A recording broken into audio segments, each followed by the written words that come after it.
Berbicara mengenai pendidikan kedokteran hewan modern di Indonesia, tidak terlepas dari peranan sosok Profesor Suparwi. Siapakah beliau?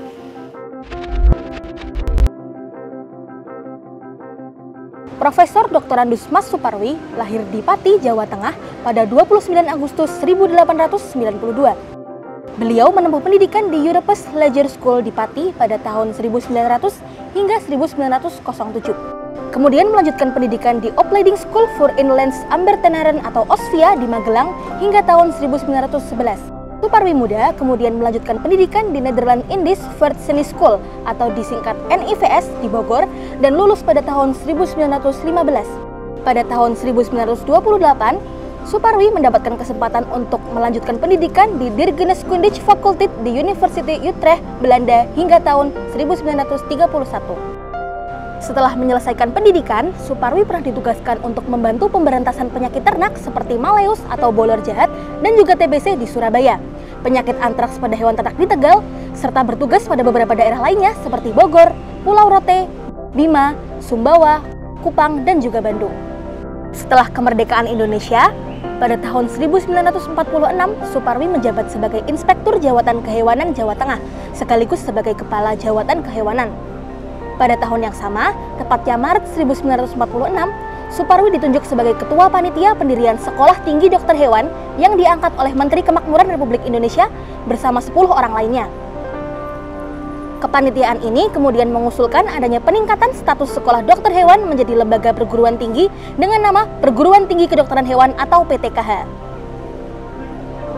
Usul ini kemudian disetujui melalui Surat Keputusan Menteri Kemakmuran RI pada tanggal 20 September 1946 nomor 1280A/PER. Pada surat keputusan ini juga ditetapkan lama pendidikan selama 5 tahun dan berdasar atas Merdeka Belajar.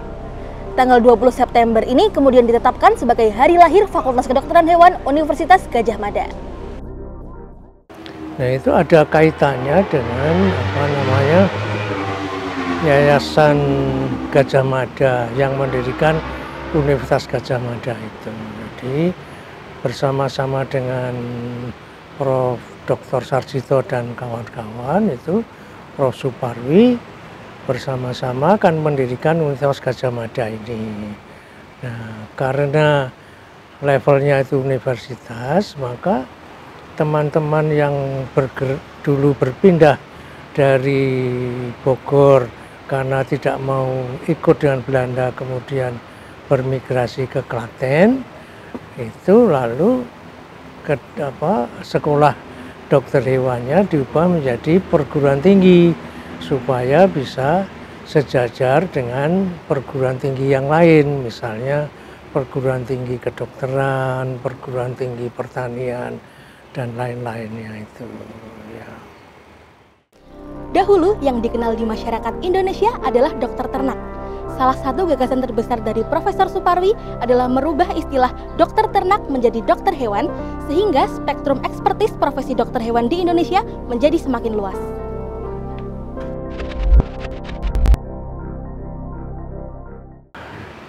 Ini cerita turun-temurun, jadi waktu itu yang dikenal itu istilahnya adalah V-Arts. Menurut dokter hewan Mangkusutepu, kan V itu artinya ternak. V-Arts artinya dokter ternak. Jadi hanya digunakan untuk ternak-ternak yang pada saat itu diimport atau dibawa oleh Belanda ke Indonesia untuk menjaga kesehatan ternak-ternak yang dibawa dari negeri Belanda ke Indonesia.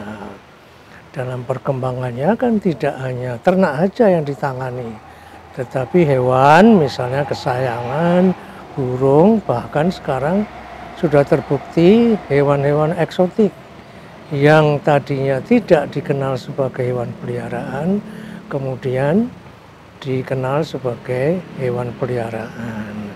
Sehingga istilah Deer Arts atau dokter hewan itu lebih tepat digunakan daripada V-Arts atau dokter ternak.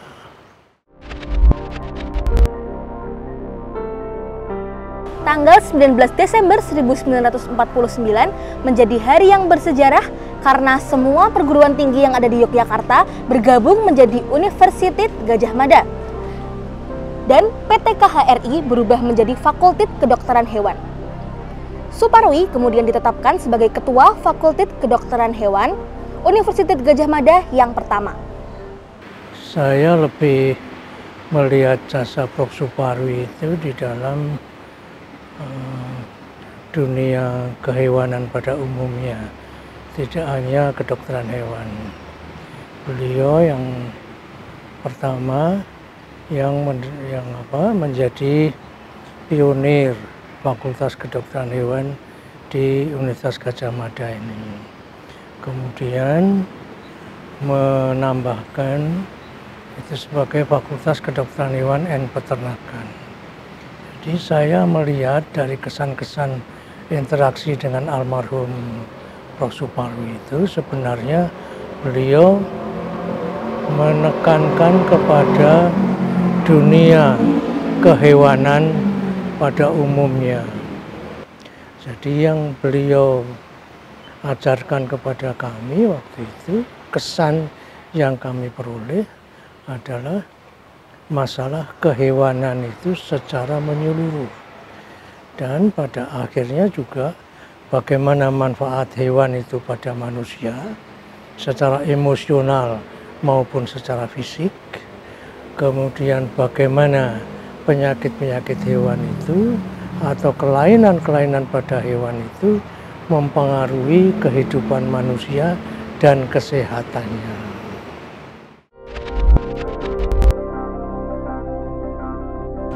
Pada tanggal 15 Agustus 1950, Suparwi mendapat gelar kehormatan Guru Besar dalam Ilmu Penyakit Menular dalam Fakultas Kedokteran Hewan Universitas Gadjah Mada. Suparwi yang kini telah bergelar profesor melanjutkan jabatannya sebagai Ketua Fakultas Kedokteran Hewan pada tahun 1952 hingga 1953 dan terpilih kembali pada periode 1953 hingga 1955. Pada tahun 1955, Fakultas Kedokteran Hewan berganti nama menjadi Fakultas Kedokteran Hewan dan Peternakan berdasarkan Surat Keputusan Menteri Pendidikan dan Pengajaran Nomor 53759 yang menyatakan bahwa masalah peternakan merupakan bagian integral dan tidak terpisahkan dari kesehatan hewan. Jadi ada salah satu fakultas yang ingin, ini juga cerita turun-temurun, yang ingin mendirikan jurusan peternakan di fakultas yang bersangkutan. Karena pengertian ternak itu adalah sebagian dari hewan yang dalam pembicaraan saya terdahulu itu menurut Prof. Suparwi itu merupakan satu kesatuan dari kedokteran hewan, sehingga beliau memberanikan diri memberikan nama Fakultas Kedokteran Hewan ini menjadi Fakultas Kedokteran Hewan and Peternakan, supaya tidak diambil oleh program studi lain yang mendirikan subprogram studi peternakan.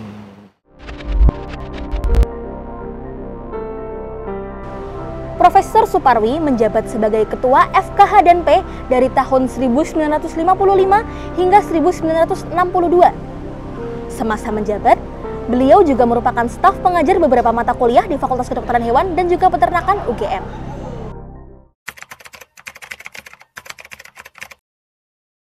Yang saya tahu itu dia pernah mengajar Historia Naturae, riwayat alami dari hewan-hewan yang kemudian dimuliakan menjadi ternak. Kemudian cacat-cacat tersembunyi itu merupakan sebenarnya diambil dari KUHP zaman Belanda, itu cacat tersembunyi. Kemudian polisi kehewanan dan ilmu penyakit hewan, itu yang saya ingat.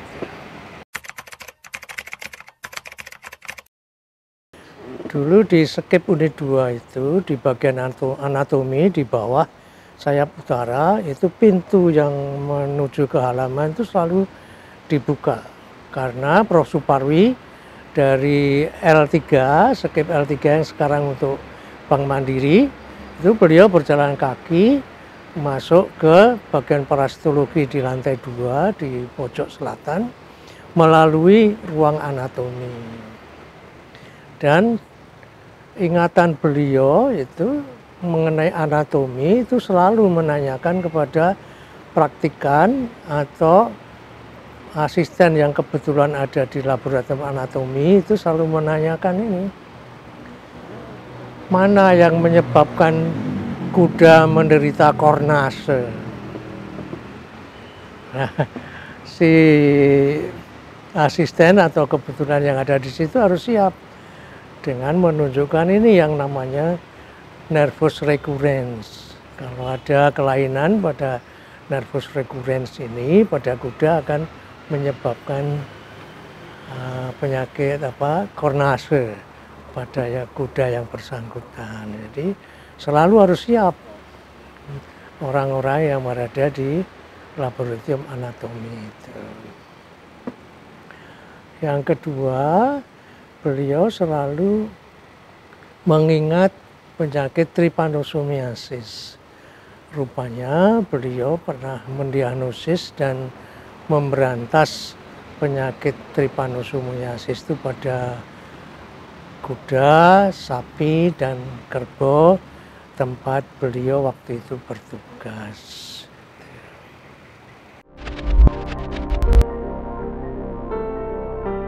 Profesor Suparwi banyak memberikan kontribusi di dunia kedokteran hewan modern Indonesia sepanjang hidupnya. Walaupun demikian, Profesor Suparwi diketahui tidak menggunakan titel dokter hewan, melainkan doktorandus yang artinya adalah calon dokter.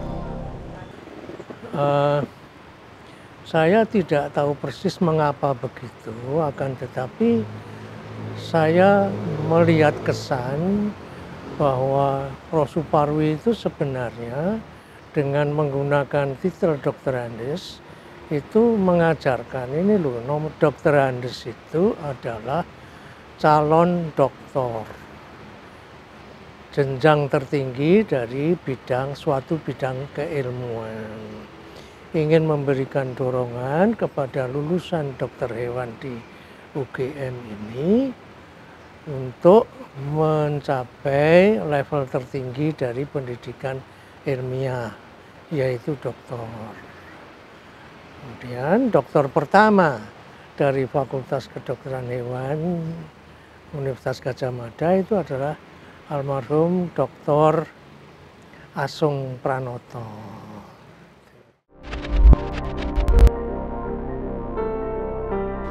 Profesor Suparwi meninggal dunia di Yogyakarta pada tanggal 7 April 1973 dan dimakamkan di TPU Bergota, Semarang.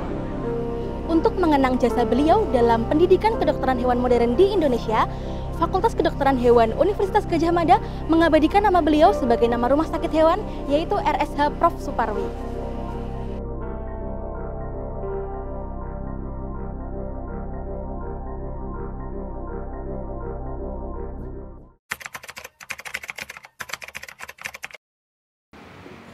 Kelihatannya Prof. Suparwi itu menguasai banyak masalah yang bersangkut paut dengan masalah kehewanan di Indonesia. Saya tidak tahu persis apakah istilah yang digunakan oleh pemerintah waktu itu berasal dari Prof. Suparwi, apakah Prof. Suparwi yang mengambil istilah kehewanan itu dari pemerintah. Tetapi dilihat dari proses kelahirannya, kelihatannya ya saling mempengaruhi. Pesan untuk calon dokter hewan, jangan lupa bahwa fakultas kita memiliki rumah sakit hewan Prof. Suparwi, di mana di sini materi pembelajaran itu sangat banyak. Manfaatkan sebesar-besarnya untuk mendapatkan ilmu, ya, untuk sanggup nanti apabila menuju ke profesi dokter hewan. Demikian juga untuk para dokter hewan, ya, kami Rumah Sakit Hewan Prof. Suparwi ini ingin menggandeng para dokter hewan, ya, untuk sama-sama meningkatkan keterampilan dan pengetahuan di bidang kedokteran hewan. Sehingga harapan kami memang dengan adanya rumah sakit hewan ini akan memberikan dampak positif ya bagi para calon dokter hewan maupun para dokter hewan. Profesor Suparwi adalah sosok yang sangat luar biasa. Beliau sangat merakyat. Beliau berkiprah tidak hanya di tingkat level atas, tapi beliau betul-betul di tingkat bawah, di mana beliau punya peran untuk pemberantasan penyakit menular yang sangat luar biasa itu perannya. Nah, bagi generasi muda saya kira ini sangat menginspirasi ya, di mana dokter hewan punya peran yang sangat luar biasa. Yang sekarang ini misalnya kita dengan One Health itu adalah peran kita sebagai dokter hewan, dan itu sudah diteladani oleh beliau. Bagaimana beliau memimpin untuk pemberantasan penyakit menular ketika itu. Nah, jasa-jasa beliau yang sangat luar biasa dan juga kiprahnya beliau baik di masyarakat maupun di pemerintahan itu yang membuat beliau diminta untuk sebagai dekan yang pertama kali.